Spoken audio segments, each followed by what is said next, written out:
Hey YouTubers, Roland Martin here. You know, I get a lot of requests on different questions and different comments, and I read all the comments that you do. And so one of the things that they always say, just so many people ask, how to spool a reel. Now there's 3 or 4 different things here. There's, of course, a spinning reel, and of course a casting reel. And they're a little bit different. And then there's 3 kinds of line. There's regular monofilament that we have dealt with for years. There's the new Braid that's really a big deal as well. And then there's the ultra clear fluorocarbon. And they're all a little different. We have to spool them a little different. So let's talk about first spooling the easiest one. The easiest one is Braid. Okay, so let's start with the Braid. Braid is the easiest thing to put on. But there's one real important thing to do. I'm going to put it through the guide of the rod, and this is, by the way, an old Salty series, my favorite. And I want to make a loop. I'm going to make a little overhand loop in the line right here, okay? No problem. And I'm going to put it on the reel. Put it on the spool of the reel. Now here is the problem. Braid slips on the spool. If I don't do anything more than just that, it's going to slip, and my drag's not going to work because the line is going to slip around the smooth surface of the reel itself. So what you have to do is you have to put super glue on the spool. Now I'm going to take the super glue, I'm going to take it out of the case, I'm going to pull the top out of the super glue, and now I'm going to put a spot of super glue right where that line is. Now here is the key to any line, because what I start to do is I reel this way and I'm watching the line twist. Okay, the spool is right here.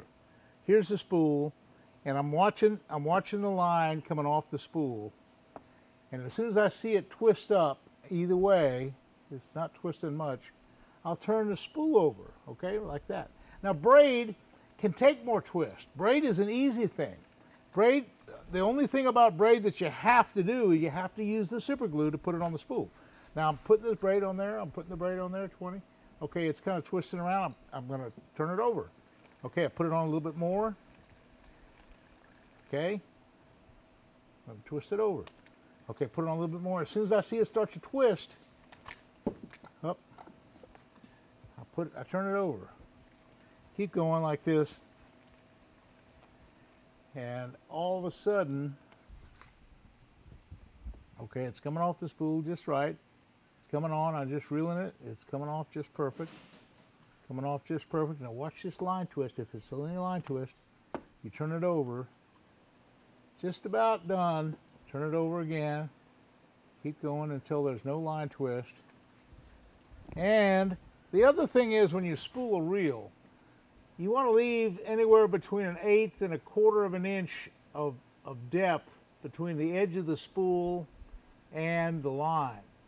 The farther out it is, the better it casts, but the farther out it is, the more chances it is of looping itself and pulling it big loops off as well. If you overfill a reel, it sometimes will pull a whole bunch of line off in a big loopy deal, and it's not what you want to do. So that's about right. Okay, so let's put that rod away, and now let's go to the next rod. Okay, the next rod is a casting reel. And this casting reel is, by the way, these are favorite rods and reels. Let's just say take monofilament. Monofilament is just an easy thing to work with. And monofilament is, you know, I use it for spinnerbaits, I use monofilament for topwater plugs, I use monofilament for buzz baits. I use monofilament for a lot of things because I don't want the line to sink. Like if you use topwater, you really have to use a monofilament because the fluorocarbon would sink. Now, here with the casting reel, often there's a you come through the little eye, come through here and kind of get a tight shot to go through the spool. The spool is perforated. There's actually holes in the spool.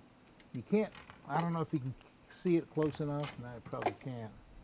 There's actually holes in the spool, and I can go through the spool. If you have a casting reel, that has a smooth spool, use super glue. But right now, it doesn't have a smooth spool. It has a perforated spool. I went through the spool with the line, and so it can't possibly slip on the arbor of the spool. There's no way in a million years for it to slip. So now, when I come through the reel, the difference is I was using on spinning tackle, I had the spool like that, and I watched the loops come off the reel, and I turned it like that. That's not the situation with casting at all. With casting, you want to come off this way. You want it to come off the spool as a spool. Okay, so I'm going to put it right over here just for the time being. And I'm just going to watch it come off the spool. And it's just going to spin off the spool. Like that. It's going off the reel, and that's what it is. It's just coming straight off the spool now onto the reel. Straight off the spool onto the reel. I'm just going to keep going, keep going, keep going, keep going, keep going. So, again, you don't want to do this with spinning tackle. You'll get a bad line twist if you use this technique with spinning tackle. This technique of revolving the spool is exclusive for a casting reel. Exclusive for a casting reel, not the spinning reel. You can have somebody hold the spool. You can put a pencil through the spool. You can do all kinds of things to let it turn. You can put it in a box. You can do all sorts of things and let the spool just turn like that. Now, also when you're taking the line off a spool like this, you don't want anything rubbing on the line because the friction will get hot and sometimes cause the line to actually break and sear in half if you have it rubbing on something. So don't have it rubbing on anything, just have the spool coming off. Now the monofilament's not rubbing on anything at all. I'm just coming off just straight and easy. And I got straight and easy. 20-pound line, 20-pound line. This is kind of heavy. This is like be for a buzz bait. This would be like for a big spinner bait. This would be something like that. Okay, now I got that done. Let's take the most difficult line of all to spool on a reel. Fluorocarbon has a lot of memory. Monofilament it has less memory, and Braid has almost no memory. So you can put a little line twist on Braid, no problem. You can put a little bit of line twist on monofilament. You can't put much line twist on fluorocarbon. You have to really watch your P's and Q's when you put it on a spinning reel. Because any time on a spinning reel that you put it on the spool, you're going to be dealing with line twist. So I'm going to put it through my first guide very carefully. I'm going to put it on the spool. Let's see, this is 14-pound test fluorocarbon. Put it through my first guide. Make my loop. I'm just going to do a hangman's loop, kind of just to go like a granny loop. And I'm going to put it on the spool. The whole key to doing line on a spool is the super glue. I flip the bail over, put the line on the spool, take my super glue again, go in real tight, watch this operation. I take the super glue and put on the spool, put on the spool, put it on the knot, put it on the line, plenty of super glue. Okay, now, watch the spool here. This is so critical because you're going to have line twist, and you don't want line twist with a high memory line like fluorocarbon. So watch the line twist, watch the line twist. You see it start to twist. As soon as you see it start to twist, turn it over. Okay? Keep it going. Keep the line twist. Watch the line twist. Watch the line twist. It's kind of flat right now. Kind of flat, kind of flat. It's kind of getting loopy. Okay, turn it back over. Say each time you turn it over, it kind of reverses the line twist and negates the twist that you had going the other way. So now it's kind of twisting. So you turn it over. You got to keep doing this, and you got to really watch for that line twist. It's so important to just watch every little time the line twist starts to line twist, just turn it over. Go it again. On a long cast, this will average itself out. Again, I don't want the line twist. It's starting a line twist there. So you have to really turn it a lot. And this is so important with fluorocarbon. Also, what makes line twist happen is if the spool's too loose and the drag slips, okay, it's not going to, the line's not going to pull on the drag because I've super glued it, but the drag can move. Anytime the drag spins, you put one loop of turn on the line.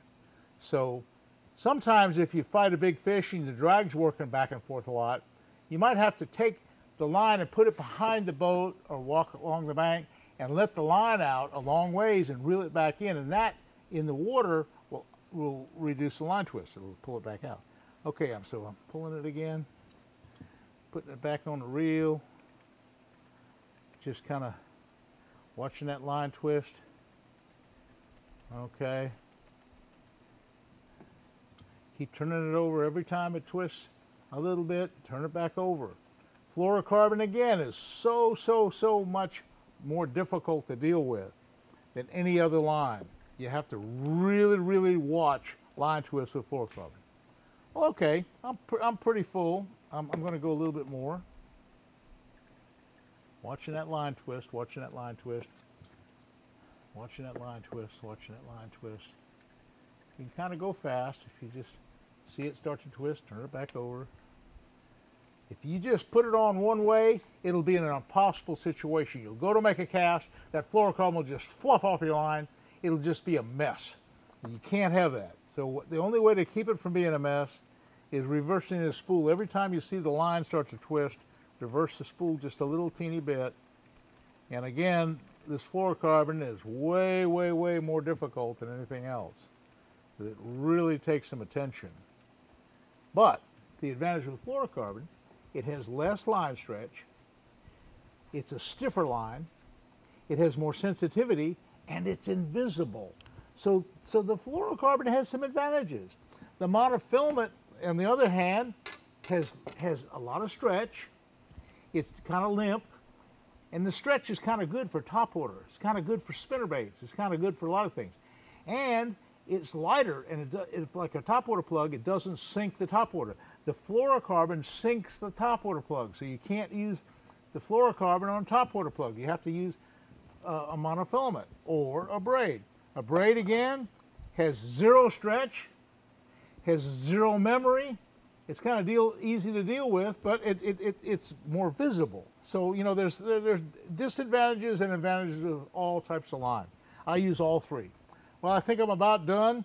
I just want to tell you it's been a fun thing, showing you a few things about how to put line on a reel, the 3 different kinds of lines, how to straighten it, and when it does get twisted, you could troll it behind your boat. And there's just a lot of ways to make it work right. So be sure that when you're putting your line on your spinning reel, twist it, and it's twisting back and forth until you eliminate the line twist. Okay, I post every Wednesday about 6 o'clock, and I post every Sunday about 6 o'clock. And I kind of fill it in with a little Friday kind of what's up for the week deal. And this last week I was up in Canada. It was with my son Scott. It was really an interesting week. But anyway, we will see you soon, and I appreciate you watching, and please subscribe. Thank you, sir.